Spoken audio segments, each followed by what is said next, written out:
worker in the military-industrial complex. As a former member of the International Association of Machinists and Aerospace Workers, I helped Boeing to build war machines used to further U.S. imperialist interests all over the world and at home. Building these machines was so normal to me and my fellow machinists. To us, they were commodities, just like any other job. It was so normalized as a part of our culture that we didn't recognize the impacts these machines have on the world. The Boeing Company is the world's third largest military company. Boeing designs, manufactures, and sells attack helicopters, combat aircraft, missiles, bombs, battlefield laser systems, and intelligence and surveillance systems.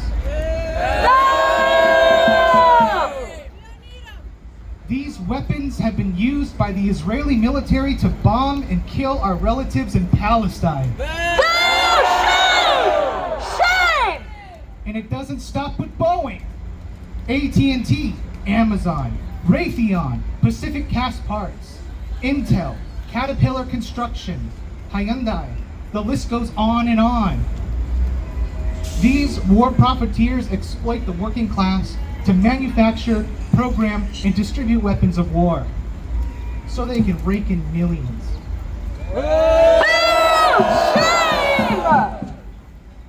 The U.S. military, Navy, Air Force, Marines, and Coast Guard, ICE, they again target the working class by promising us false futures of prosperity, education, health, and security in exchange for operating these weapons of war against the working people of the world.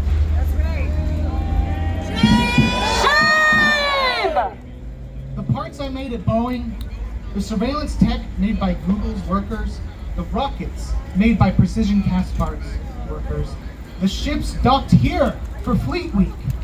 They are all used in wars of aggression to secure American domination all over the world. That's right! They are used to shell the civilians of the Philippines who dare to stand up against their U.S. puppet dictator. They are used to block humanitarian aid from getting into Gaza. They are used to instigate nuclear war with China. They are used to wage war against the people so that the American capitalists can line their pockets with blood money. I am here today as a part of U.S.-led war and the Reject Militarization campaign. To demand a permanent end to the Fleet Week and U.S.-led imperialism. We demand an end to the sick glorification of war through festivities, family-friendly tours of missile-launching ships, and predatory recruiting of youth. The U.S. military uses the spectacle of Fleet Week to manufacture consent for an ever-increasing war machine.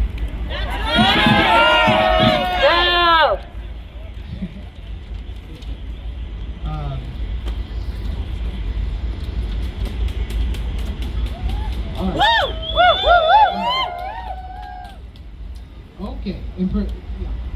Shows like this normalize the presence of military assets, recruit youth into its ranks, and perpetuate America as a society of conquest. This has been the essence of America since the beginning.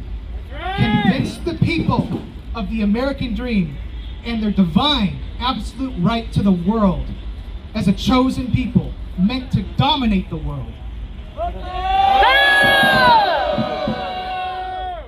It socializes us into fueling the war machine, to support the never-ending frontier, and to normalize colonialism until we can't tell what genocides are anymore. Normalization facilitates workers, like myself, to disassociate ourselves from the consequences of imperialism and colonialism. As a worker, I never want to contribute to an empire that uproots people across the world. that destroys the natural ecosystem and steals land from indigenous peoples.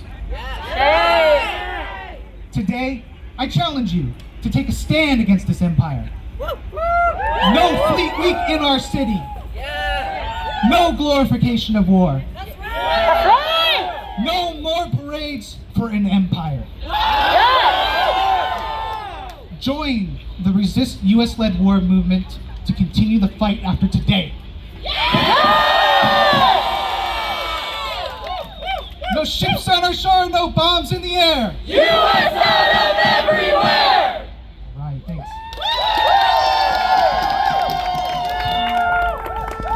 For your vulnerability and bravery and sharing your experience and story. We have a word from Maxine from Jewish Voices for Peace and Healthcare Workers for Palestine.